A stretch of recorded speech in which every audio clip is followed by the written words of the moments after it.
அனைவருக்கும் என் அன்பான வணக்கம்.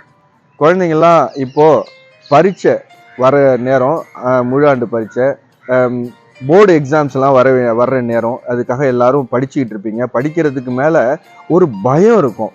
இந்த பரீட்சையை நம்ம எப்படி ஃபேஸ் பண்ண போறோம், எவ்வளோ மார்க் வாங்குவோம், என்னென்ன கொஸ்டின்லாம் வரும், இந்த கொஸ்டினுக்கெல்லாம் நம்மளுக்கு ஆன்சர் தெரியுமா, நம்ம சரியாக தான் படிச்சிருக்கோமா படிக்கலையா, கம்மியாக மார்க் எடுத்தா நம்ம வீட்டில் திட்டுவாங்களா, நம்ம சரியான கோர்ஸ் நம்மளுக்கு கிடைக்காதா, இப்படி பலவிதமான டவுட்டு. அதெல்லாமே அந்த டவுட் எல்லாமே ஒரு பயமா மாறி உங்க மனசுல உட்கார்ந்துருக்கும்.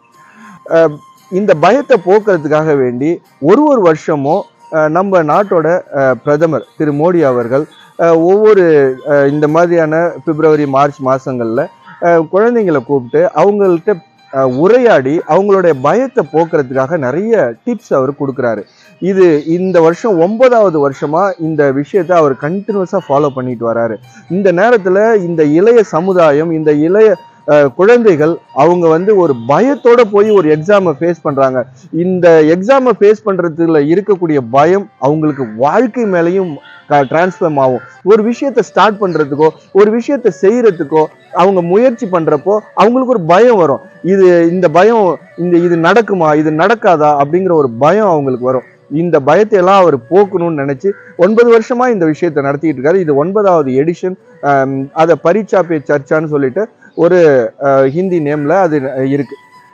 அதுல இன்னைக்கு அவரு உரையாடுறப்போ ஒரு சின்ன விஷயத்த நான் கவனிச்சேன். அவர்கிட்ட ஒரு குழந்தை கொஸ்டின் கேட்கிறா. இம்பார்ட்டன்ட் கொஸ்டின்ஸ் சொல்லிட்டு நாங்க நிறைய படிக்கிறோம். அந்த இம்பார்ட்டன்ட் கொஸ்டின்ஸ் பரீட்சையில வரலன்னா நாங்க அதை எப்படி அதை ஃபேஸ் பண்றது அப்படின்னு சொல்லி கேட்கிறோம். அப்போ வந்து பிரைம் மினிஸ்டர் சொல்றாரு, இம்பார்ட்டன்ட் கொஸ்டினை படிக்கிறதெல்லாம் உண்மைதான், ஆனா வந்து ஒரு பரீட்சைக்கு படிக்கிறப்ப நீங்க முழுமையா ரெடி ஆகணும். எப்படின்னா ஒரு பவுலர் இருக்காரு, பந்து போடுறவர் ஒரு கிரிக்கெட்ல. அந்த பவுலரு வெறும் கை, அவர் ஷோல்டர் இவ்வளவுதான் அவருக்கு தேவைப்படும். அவரு பந்து போடுறவருன்னு சொல்லிட்டு ஒரு இடத்துல நின்றுட்டு பந்தை மட்டும் இப்படி இப்படி போட்டு போட்டு போட்டு பிராக்டிஸ் பண்ணிக்கிட்டு இருந்தா அவரால் நல்லா பிராக்டிஸ் பண்ண முடியுமா? அவரு தன்னுடைய உடல் முழுவதையுமே அவர் வந்து தயார்படுத்தணும். பிசிக்கலி ஸ்ட்ராங்கா இருக்கணும்.